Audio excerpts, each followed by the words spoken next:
morning to all of you children. Welcome to the biology class. Hope you all are fine, children. Yes, ma'am. Okay. Okay. Yes. So, revise what we did in the last class. Yes or no? Class 6C.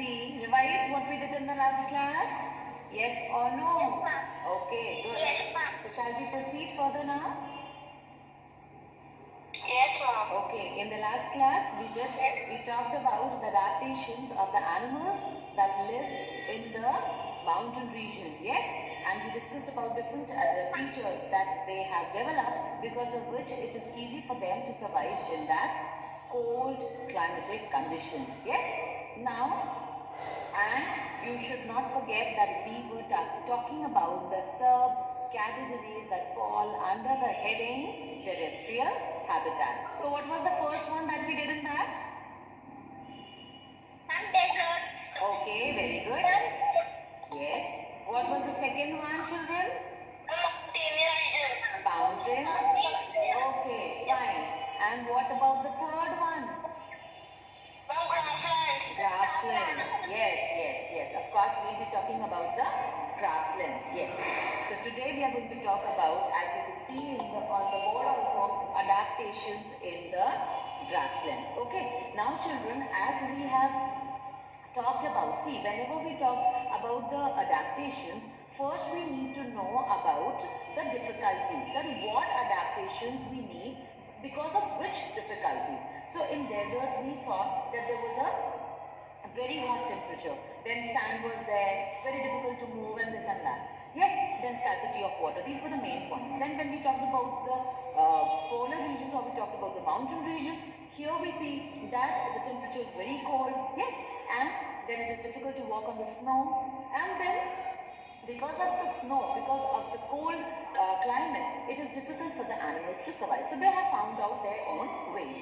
Now, today we are going to talk about what problems are there that are faced by the animals that are living in the grasslands. So first of all, what are grasslands? We are going to talk about it. Fine. So grasslands are vast areas covered with what? Grasses and small leafy plants. Fine. Woody plants, shrubs or trees may grow on some grassland. Animal graze in grassland areas include bison. Now you have all the wild animals, big variety of animals that you see in the grasslands. Yes? So many animals, like for example zebras, then hippopotamus, then you have elephants, rhinos, lions, cheetahs, all. Okay, so what common do you find in these animals? These are the wild animals? Yes? Yes, ma'am. Okay, so the wild animals, they depend on what for their food? Ma'am, each other. Yes. So here we come across a word, a term. Please put your speakers off. Please put your speakers off. Put it only on when the question is asked. Class 6C, I repeat, please put your speakers on only when the time it is asked. Yes. So here you have a relationship. Ma'am, your voice is not coming clearly. Yes, ma'am. What happened? What happened? Ma'am, your voice is not coming clear. Okay, I told you that it happens because of network issues. You are big enough to understand. That I'll repeat. Don't worry. Just inform me. I'll repeat. Fine. Now see, here you have prey and predator relationship. Prey and predator. What is a prey? P-R, not P-R-A-Y. Not this one, this prey. We're talking about P-R-E-Y. This prey means the animal which has to be eaten up. Who will be eaten up by some big animal. Isn't it? And by Yes. okay. And by predator. By predator, we mean the animal who is going to hunt the other small animal. Yes. So like supposing if I give you an example, supposing if I say tiger and deer. Who is the prey? Ma'am, deer. Okay. Fine. And who's the predator? One tiger. Tiger is the, yes, tiger is the predator. The same way if I say crocodile and a lamb.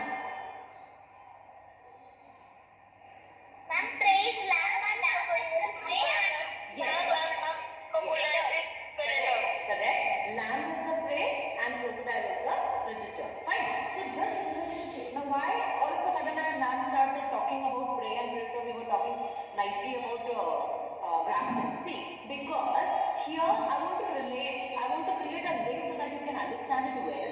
The link is, children, that these animals here in the grassland, basically you see that they run, and the one who is the predator runs for taking away the life. Yes, for taking away the life, and the prey runs for saving its life.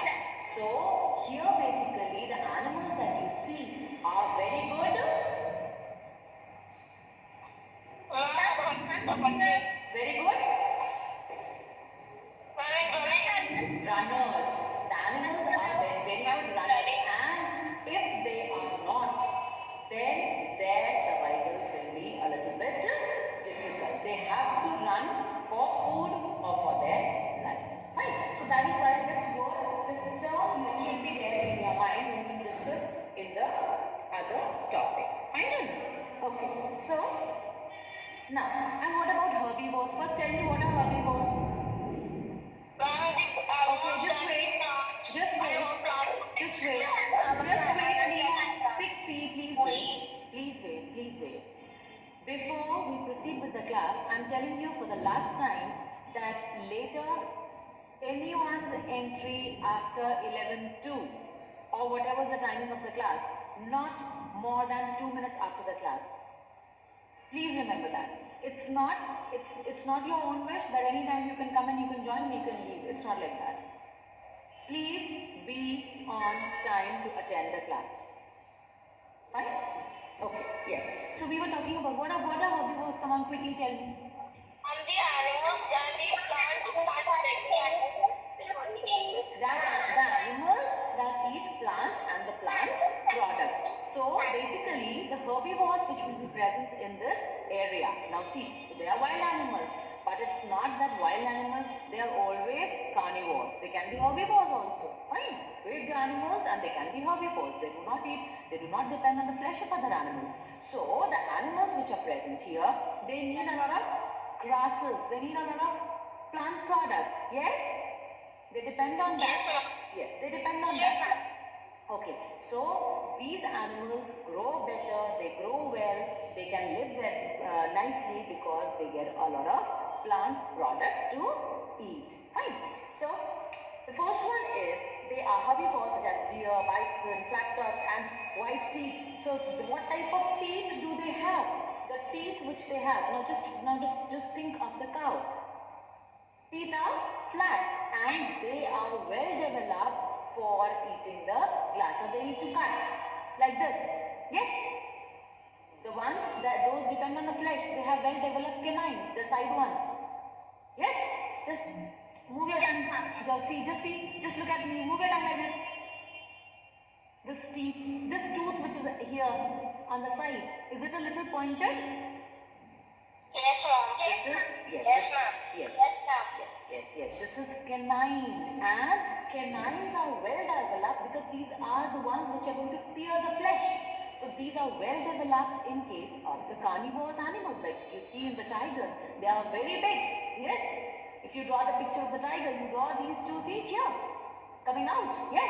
So these are canines, but in case of herbivores, they have flat front teeth which help them to cut the grasses or the plant products that they're going to depend on, that they're going to feed on. Right? So this is one thing.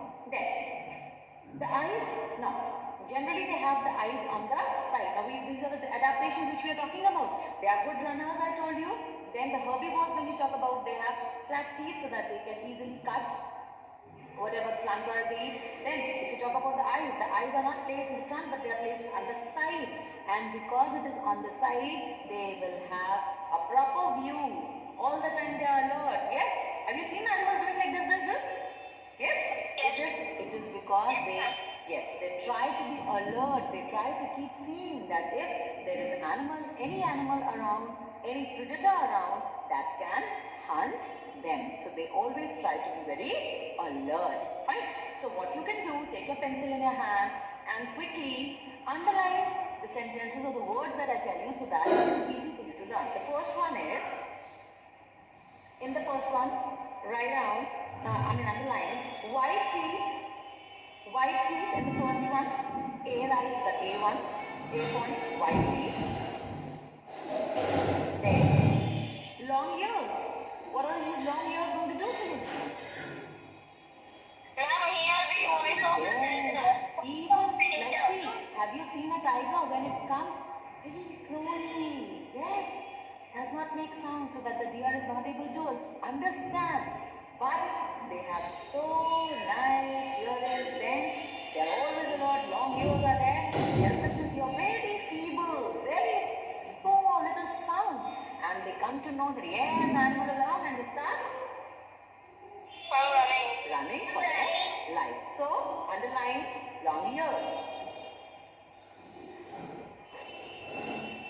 Done, children? Yes, Now, the third one, in the same continuation, underline the eyes on the side. And you know, the eyes on the side help them to look into all directions. Like this, they keep moving, the eyes. So that from all the directions, if there is any problem, any danger which is approaching them, they are well aware and they start running or they take the arrangements for coming out of that danger. Underline? yes, ma'am. And then, of course, in the same point you have speed. As I told you that they are very good runners. So if you write that they have speed or you write they are very good runners, it is all same. So underline the speed. The speed. So, come on, revise with me in the first point. Yeah, repeat it. Yes, white teeth. Very good. Second point. Long ears. Yes, very good. So that they can hear. Even very low and people sound they can hear. Third one. Yes, the eye is placed on the side and why is it so? Yes. So that they can look in all the directions. And what about the last one? They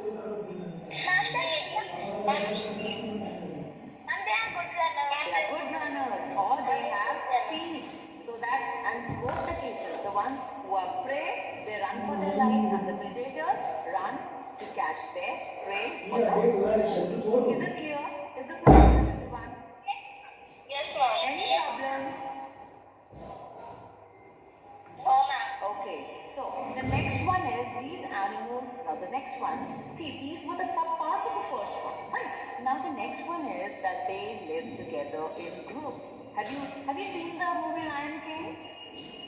Yes, ma'am. Yes. So in that, yes, there was a variety of animals shown in that movie. Yes. And if you have actually observed it very carefully, just not seen it and enjoyed it as a movie, but if you've learned something, you've seen many of the animals they live in group, and many of the animals they do not live in group or they do not go for hunting in group. Yes. Is it? Yes, ma'am. So generally you see that the animals, these animals, they live in the group.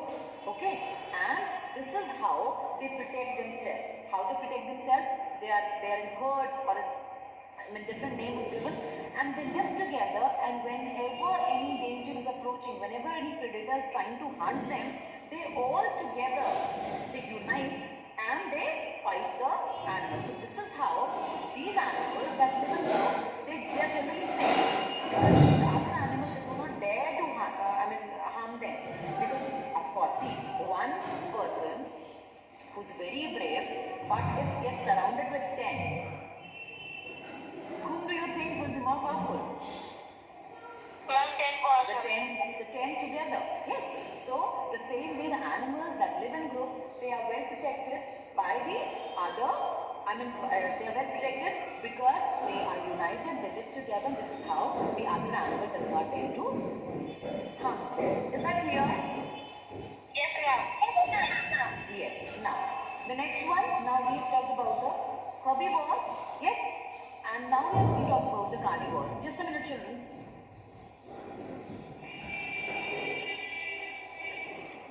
2 minutes. Okay, so next we talk about the carnivores. Now this is somewhat different. Now here you see something different. See, the speed remains the same because they also have to run. And why they have to run? For what purpose they have to run? Come on, tell me. Yes, because they have to catch their prey. Second thing is, if they do not run fast and they skip the prey, then the food is gone. So for their survival, see, it's important. From our point of view, we may feel that, oh, it's so bad. But from their point of view, for their survival, it is very, very important. So this remains the same in both the cases, whether we are talking about the prey or the predator. But that running or the speed is very important for these animals. So this remains the same. Second thing, now what is their feeding habit? What are they going to depend on for their food? Other animals. Yes. So here you again see speed. Second point is you observe camouflage here also. Like when we talked about the animals living in the mountain region, we talked about the camouflage. Remember? Yes, ma'am. So here we see that generally the animals are brownish in color, yellowish brown in color, so that they can merge with the surroundings. Sometimes if they are living in the dry grass region, they merge with that color, or many of the times you see the rock pieces there. Yes? And they hide behind that, and this is how they merge with the surroundings so that it is easy for them to escape from the Potatoes. Yes. Now, okay. If we talk about another term, that if we talk about the placement of the eyes, here you see that the eyes are in front because they have to be focused on their prey. So they have very nice vision, perfect vision, and this is how they are easily able to spot out their prey, even if they try to hide. But they are able to spot them out, and this is how they are able to follow it. Is that clear to you children? Yes, So, ma'am. yes.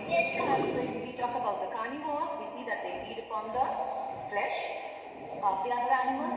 They have their eyes placed in the front. Of course, they also have a very good speed. They are very good runners, and this is how they survive. If we talk about the feeding habit, then we also talked about that these animals generally, they do not live in the group. Yes, they hunt, they move alone, and they hunt. Any problem till here? No, ma'am. Okay, so this is how we have come to the end of today's class, children. 2 points were left in this. We'll be discussing that in the next class. If there's any problem related to whatever we have done till date, you can post your problems on WhatsApp. Till then, you again take care of yourselves. Bye-bye, children. Bye, ma'am. So, was it your class? Sorry.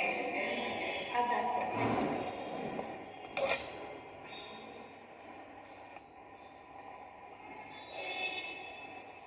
A very good morning to all of you children.